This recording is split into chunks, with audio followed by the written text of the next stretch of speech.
ಚುನಾವಣೆ ವೇಳೆ ಬಳಸುವ ವಿದ್ಯುನ್ಮಾನ ಮತಯಂತ್ರದ ವಿರುದ್ಧ ಕಳೆದ 2 ವರ್ಷಗಳಿಂದ ಕೇಳಿಬರುತ್ತಿರುವ ದೂರುಗಳು ಪ್ರಸ್ತುತ ದಕ್ಷಿಣ ಕನ್ನಡ ಜಿಲ್ಲೆಯಲ್ಲಿ ದೊಡ್ಡ ಸ್ವರೂಪವನ್ನ ಪಡೆದುಕೊಳ್ಳುವ ಸೂಚನೆ ಸಿಕ್ಕಿದೆ. ಈಗಾಗಲೇ ಮಂಗಳೂರು ದಕ್ಷಿಣದ ಮಾಜಿ ಶಾಸಕ ಜೆಆರ್ ಲೋಬೋ ಮತಯಂತ್ರಗಳ ಸಾಚಾತನ ಪ್ರಶ್ನಿಸಿ ಕೋರ್ಟ್ ಮೆಟ್ಟಿಲೇರಿದ್ದರೆ, ಪುತ್ತೂರು ಮತ್ತು ವಿಟ್ಲ ಬ್ಲಾಕ್ ಕಾಂಗ್ರೆಸ್ಗಳು ಮತಯಂತ್ರದ ವಿರುದ್ಧ ಕಾಡ್ ಚಳುವಳಿ ತೀವ್ರಗೊಳಿಸಿವೆ.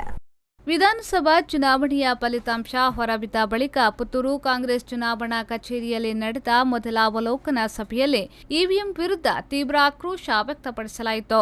ಮತಯಂತ್ರವನ್ನು ತಿರುಚುವ ಇಲ್ಲವೇ ಮರುನಿರೂಪಿಸುವ ಬಗ್ಗೆ ಸಂಶಯವಿದೆ ಎಂದು ಕಾರ್ಯಕರ್ತರು, ನಾಯಕರು ಅಸಮಾಧಾನ ವ್ಯಕ್ತಪಡಿಸಿದ್ದು, ಇದರ ವಿರುದ್ಧ ಹೋರಾಟ ನಡೆಸುವ ಮುನ್ಸೂಚನೆಯನ್ನ ನೀಡಿದ್ರು.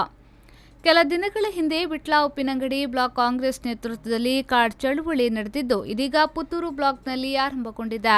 ಮಂಗಳವಾರ ಪುತ್ತೂರು ಬ್ಲಾಕ್ ಕಾಂಗ್ರೆಸ್ ಕಚೇರಿಯಲ್ಲಿ ನಡೆದ ಸಭೆಯಲ್ಲಿ ನೂರಾರು ಕಾರ್ಯಕರ್ತರು ಪೋಸ್ಟ್ ಕಾರ್ಡ್ ಬರೆದು ಸುಪ್ರೀಂಕೋರ್ಟ್ನ ಮುಖ್ಯ ನ್ಯಾಯಾಧೀಶರ ವಿಳಾಸ ಬರೆದು ಅಂಚೆ ಟಪಾಲಿಗೆ ಹಾಕಿದ್ರು. ಬ್ಲಾಕ್ನ ಪ್ರತಿ ಗ್ರಾಮ ಪಂಚಾಯತ್ನಲ್ಲೂ ಇಂತಹದೇ ಮಾದರಿಯಲ್ಲಿ ಕಾರ್ಡ್ ಬರೆದು ನ್ಯಾಯಮೂರ್ತಿಗಳಿಗೆ ಕಳುಹಿಸಲು ನಿರ್ಧರಿಸಲಾಗಿದೆ.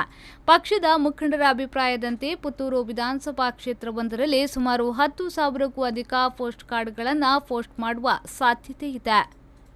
ಮುಕ್ತ ಮತ್ತು ನ್ಯಾಯಸಮ್ಮತವಾದಂತಹ ಚುನಾವಣೆಗಳಿರ್ಬೋದು ಅಥವಾ ಬೇರೆ ಬೇರೆ ರೀತಿಯಲ್ಲಿ ಸಂವಿಧಾನದ ಅಡಿಯಲ್ಲಿ ಈ ದೇಶದಲ್ಲಿ ಬದುಕುವಂತಹ, ಬಾಳುವಂತಹ, ಸರ್ವರನ್ನ ಪ್ರೀತಿಸುವಂತಹ ಮತ್ತು ಅಭಿವೃದ್ಧಿಗೆ ಮುಂದುವರಿಸುವಲ್ಲಿ ನಾವು ಕಂಡುಕೊಳ್ತಕ್ಕಂಥದ್ದು ಸರ್ಕಾರ ಅಥವಾ ಯಾವುದೇ ಒಂದು ಚುನಾವಣಾ ಆಯೋಗ ಇರ್ಬೋದು, ಅದು ಯಾವ ರೀತಿಯಲ್ಲಿ ಅದನ್ನು ಸರಳ ರೀತಿಯಲ್ಲಿ ಅಥವಾ ಮತಯಂತ್ರದ ಮೇಲೆ ನಮ್ಗೆ ಸ್ವಲ್ಪ ವಿಶ್ವಾಸ ಇತ್ತು. ನಾವು ಸ್ವಲ್ಪ ಅದರ ಬಗ್ಗೆ ಜಾಗೃತಿಯಾಗಿ ಇದರಲ್ಲೇನು ನ್ಯಾಯ ಇದೆ ಅಂತ ತಿಳ್ಕೊಂಡ್ರೆ, ವಿಶೇಷವಾಗಿ ನಮ್ಗೆ ಕೂಡ ಒಂದು ಸಂಶಯದ ಸುಳಿವು ಸಿಕ್ಕಿದೆ. ಅದೇನೆಂತ ಹೇಳಿದ್ರೆ, ಚುನಾವಣಾ ಶಾಖೆಯಲ್ಲಿ ಎಡಿಷನಲ್ ಡಿಸಿ ಆಗಿ ಕೆಲಸ ಮಾಡಿದಂತ, ಬಹಳಷ್ಟು ಚುನಾವಣೆಗಳನ್ನ ಎದುರಿಸಿದಂತ ಜೆಆರ್ ಲೋಬೋ ಅವರು ಮಂಗಳೂರಲ್ಲಿ ಒಂದು ಅವಧಿಗೆ MLA ಆಗಿ ಮತ್ತೆ ಸ್ಪರ್ಧೆ ಮಾಡಿದ್ರು. ಅವರ ಅಭಿಪ್ರಾಯವನ್ನು ವ್ಯಕ್ತಪಡಿಸುವಾಗ, ಯಾಕೆಂದ್ರೆ ಚುನಾವಣೆಯನ್ನು ನಡೆಸಿದ ಅಧಿಕಾರಿಗೆ ಆ ಚುನಾವಣೆ ಮತಪೆಟ್ಟಿಗೆ ಮೇಲೆ ಸಂಶಯ ಬಂದಿದೆ ಅಂತ ಹೇಳಿದ್ರೆ, ನಾವು ಕೂಡ ಇವತ್ತು ಸ್ವಲ್ಪ ಜಾಗೃತಿ ಆಗೋದು ಬಹಳ ಅಗತ್ಯ ಇದೆ. ನಾನು ಚುನಾವಣೆಯ ಒಂದು ನನ್ನ ಮತಗಟ್ಟೆಯಲ್ಲಿ ನಾನು ಕೂಡ ಕೆಲಸ ಮಾಡ್ತಾ ಇದ್ದೆ.